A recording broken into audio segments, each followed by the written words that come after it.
Hello everyone, welcome back to my channel. তো তোমরা সবাই কেমন আছো? আশা করছি খুব ভালো আছো, আর আমিও অনেক ভালো আছি। তো আজকের ভিডিওটা হচ্ছে অনেক আগেকার ভিডিও, যেটা আমি আজকে তোমাদের সাথে শেয়ার করব। আগেকার বলতে আমার বিয়ের পর অষ্টমঙ্গলার আগেকার ভিডিও একটা। তো ভিডিওটা আমি এতদিন আপলোড করতে পারিনি, কারণ ভিডিওটা আমি এডিট করতে পারিনি। তো আমরা গিয়েছিলাম বিয়ের 2-3 দিন পরে রানীগঞ্জ শ্যাম মন্দিরে এমনি একটু ঘুরতে গিয়েছিলাম। আমাদের বাড়ি থেকে মন্দিরটা সামনেই, খুব একটু দূরে না, কারণ আমাদের অষ্টমঙ্গলা তখন পেরোয়নি, তাই আমাদেরকে খুব দূর জায়গা যেতে বারণ করছিল সবাই। তাই আমরা ভেবেছিলাম যে একটুখানি ওই মন্দিরে থেকে ঘুরে আসা হোক। তো চলে এসেছিলাম সেই মন্দিরে। আর মন্দিরটা এত সুন্দর, সবাই তো জানো, যারা গিয়েছো তারা তো জানবেই মন্দিরটা বাইরে থেকে কতটা সুন্দর লাগে দেখতে, আর ভেতরটাও খুব সুন্দর। তো আমরা ভেতরের মধ্যে গিয়েছিলাম, আর ভেতরে তো ক্যামেরা অ্যালাউ করে না। তো আমি যতটা পেরেছি বাইরের কিছু ক্লিপ তোমাদের সাথে আমি সেটা শেয়ার করছি। তো চলো তোমরা আমার ভিডিওটা দেখতে থাকো।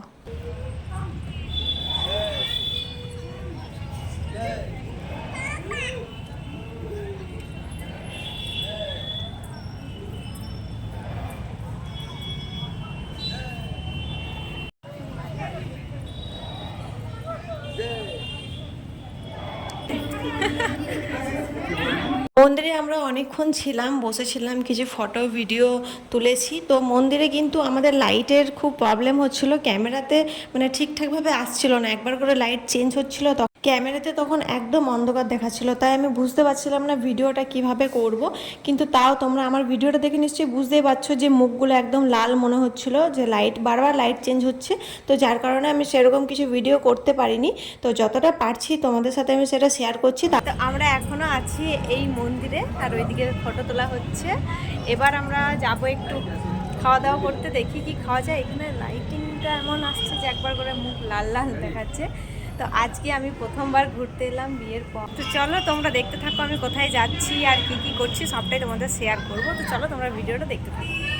মন্দিরের বাইরে আমাদের গাড়ি রাখা ছিল, তো আমরা সেখান থেকে বেরিয়ে গেছিলাম। আর রাস্তাতে প্রচুর ভিড় ছিল সন্ধ্যার দিকে, কিন্তু ওই রাস্তাতে প্রচুর ভিড় হয়ে যায় ওই মন্দিরের কারণে, কারণ সন্ধ্যার সময় সবাই আসে ওই মন্দিরে ঘুরতে। তো যাই হোক, আমরা সেখান থেকে বেরিয়ে চলে এসেছিলাম একটা মোমোর দোকানে।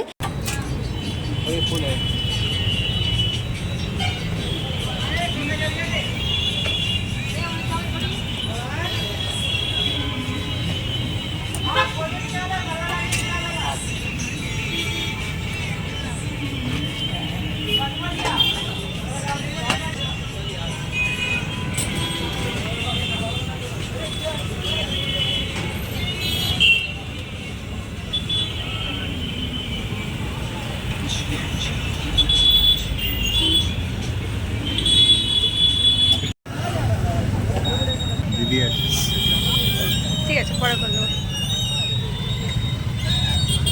মোমো খাওয়ার পর আমরা সবাই মিলে চলে এসেছিলাম বাড়ির দিকে। আর এই ভিডিওটা অনেক দিন ধরেই ভাবছিলাম যে আপলোড করব, কিন্তু করা হতে পারিনি। অনেক ছোট একটা ভিডিও ছিল, তাই ভাবলাম যে পরে আমি যখন এডিট করব তখন আমি ভিডিওটা আপলোড করব। তো অনেক দিন ধরেই ভিডিওটা আমার ফোনে রাখা ছিল, তোমাদের সাথে শেয়ার করা হয়নি। আর এদিকে দেখতে পাচ্ছ এই মানুষটা তো ফোন নিয়ে ব্যস্ত, বাড়ি আসার সাথে সাথেই ফোনটা ঘাঁটতে শুরু করে দিয়েছিল। তো যাই হোক, আজকে একটা ছোট্ট ভিডিও তোমাদের সাথে আমি শেয়ার করলাম। ভিডিওটা কেমন লাগলো কমেন্টে অবশ্যই জানিও। তো চলো আজকের মতন ভিডিওটা এতটাই থাক। ভিডিওটা ভালো লাগলে একটা লাইক করে দিও, যারা যারা আমার চ্যানেলটিকে এখনো সাবস্ক্রাইব করেনি তারা চটপট করে সাবস্ক্রাইব করে দিও। তো চলো আজকের মতন টাটা, বা সবার সাথে দেখা হবে নেক্সট ভিডিওতে।